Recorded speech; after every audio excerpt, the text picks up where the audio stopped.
let's just say that a lot of the people that are listening now are in the following place. Okay. Okay. They're either mad at God or they don't even believe God might even be there. Or if there is a God, it's energy, but, unsure about God, if God's even there. Unsure about Jesus, if Jesus was even real. Jesus may have existed, but Jesus, at best, was kind of this wise dude who said some smart things. Who knows if there's a resurrection? Who knows if there's an afterlife? So God and Jesus are question marks at best. Or not. Or maybe they're like, I still believe in God, or I still believe in Jesus.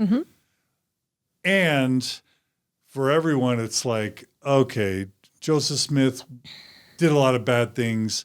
Book of Mormon probably wasn't a historical document. Maybe Joseph Smith fooled a lot of people. Certainly his polygamy and all that stuff was deeply problematic. Brigham Young was a racist. A lot of the Mormon scripture isn't what it claims to be. And then fast forward a couple hundred years, the church has this long history of being racist and sexist and homophobic and abusive and anti-intellectual. And in some sense, it's potentially bankrupt from a truth claims perspective. Some would say it's morally bankrupt. Some would say it's bankrupt from a social justice standpoint. Some would say it's just harmful. And so like they would just say, I can't believe any of that anymore. I can't believe pretty much any of the Orthodox tenets or pillars of the Church of Jesus Christ of Latter-day Saints. Certainly don't believe it's God's one true church. So why in the world would I even want to give it a chance? Why would I even want to contemplate rebuilding a spiritual life within it? Too fraught, too problematic, not true. So I don't mean to like front load it in not such a heavy way, but honestly, there's a lot of people who get there. You got there. Yeah. And so it's worth asking, like, why should someone even start to consider that path? And I know you're going to say it's not a path for everyone. It is not a path for everyone. Yeah. But why would they even think about it? Yeah, I get it. I would say that should not be their first question.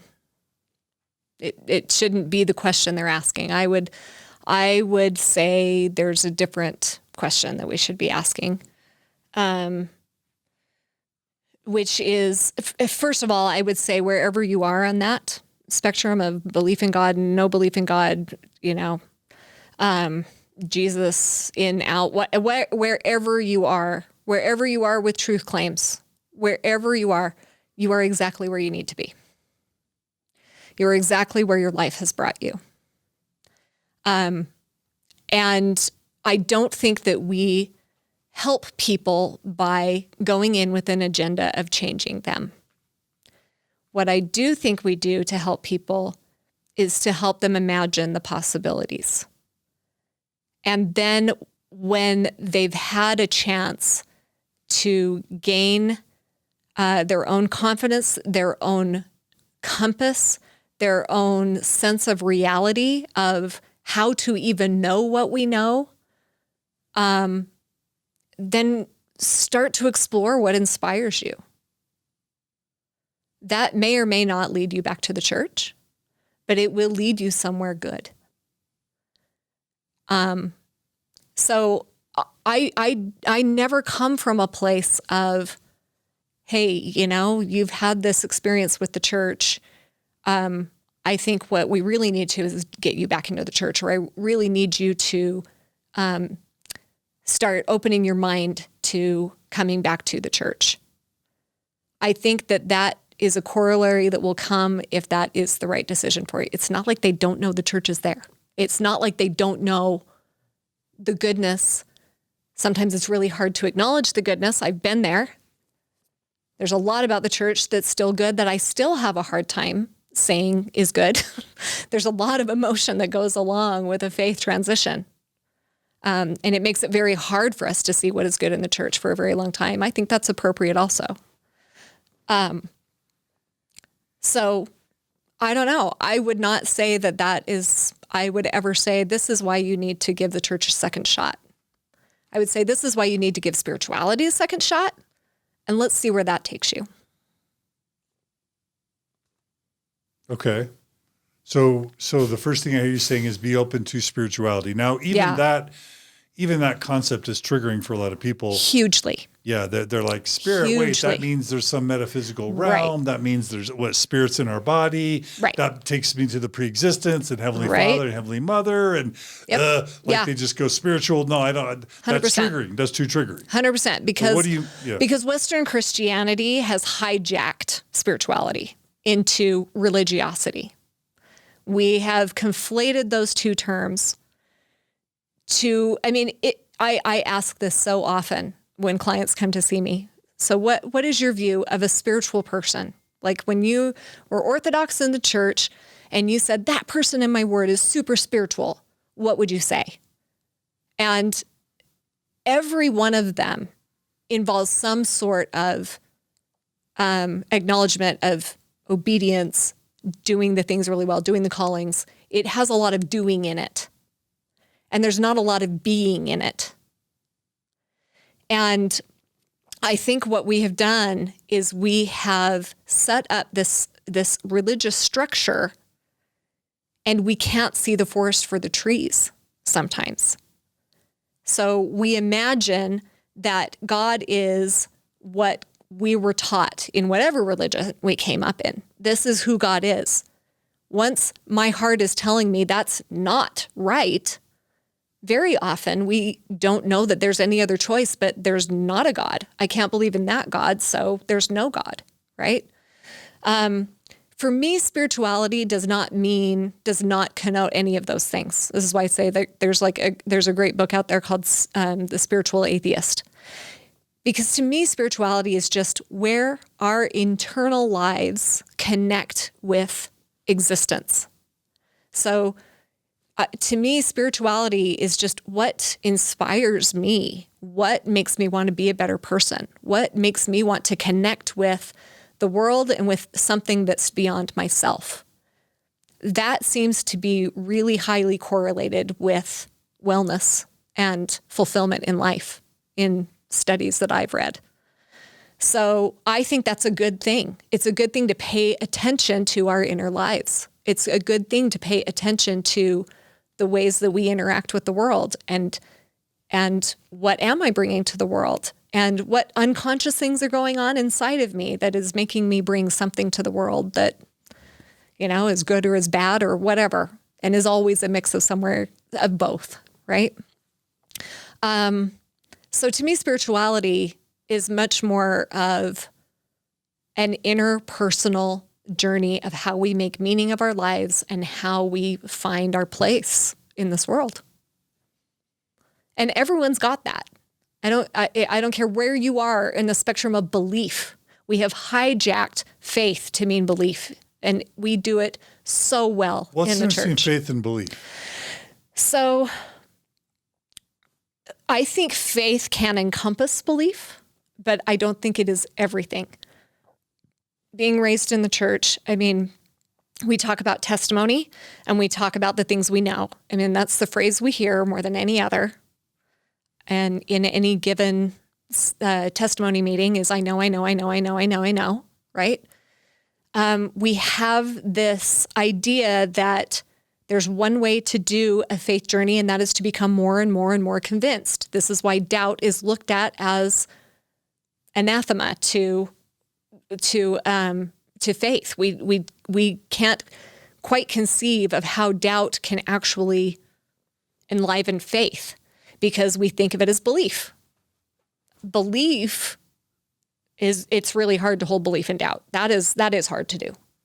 But faith is much more of a relationship word. The word pistis and I'm butchering that, I'm sure. I don't speak Greek, but the Greek word pistis, P-I-S-T-I-S, was translated into the New Testament as faith most often. And that word in the Greek means a whole lot more than belief. It encompasses belief, but it's also a relationship.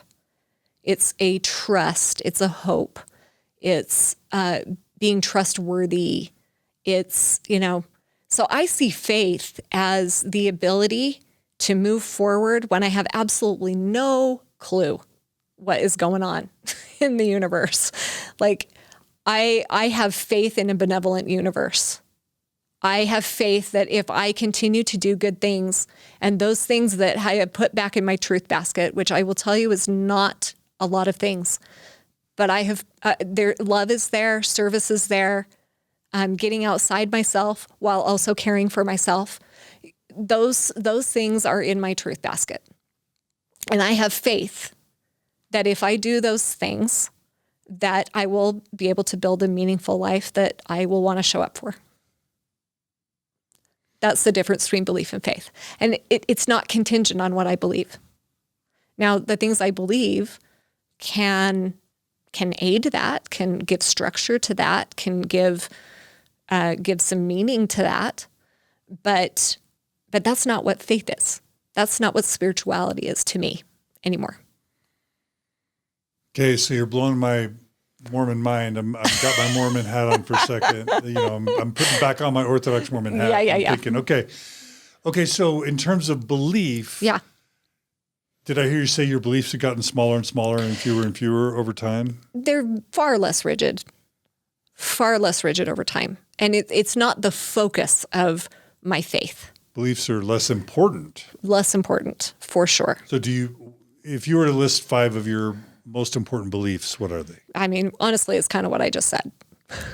So I didn't hear God. I didn't hear Jesus. I didn't hear atonement. I didn't hear Joseph Smith. Yeah. I didn't hear Book of Mormon. Correct. Why?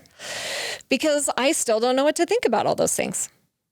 When I look at the Book of Mormon, it's not that I'm ignoring the truth claims, or because I think those are super important. I still listen to lots of Mormon Stories podcasts that are good. I listen to the Robert Rittner thing. I listen to things. I care about the scholarship. I'm fascinated by it. I think it's really, really interesting.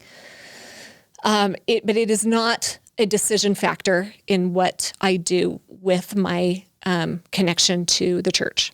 So when I look at the Book of Mormon, I think there is a lot of scholarship that has come out that is indicating that this is a 19th century document. Faithful historians are saying this these days. This is not just me going out in a weird place for this, right? I'm fine with people. People are going to make sense of it the way that they make sense of it. So I'm fine with people believing what they believe about it. For me, I think, there's a lot there that indicates to me it's a 19th century document. But what's important to me is what's in it, what's in the pages. What do I feel when I read it? Is there God's inspiration in that book? Sure. There are also problems. I mean, there are problems in there that prior to my faith crisis, I would have been defending. I would have been defending the racism. I would have tried to minimize it or, make it not be a thing. I don't do that anymore. There's racism in there. It's clear. But I have different frames for looking at that, of why that would be. I'm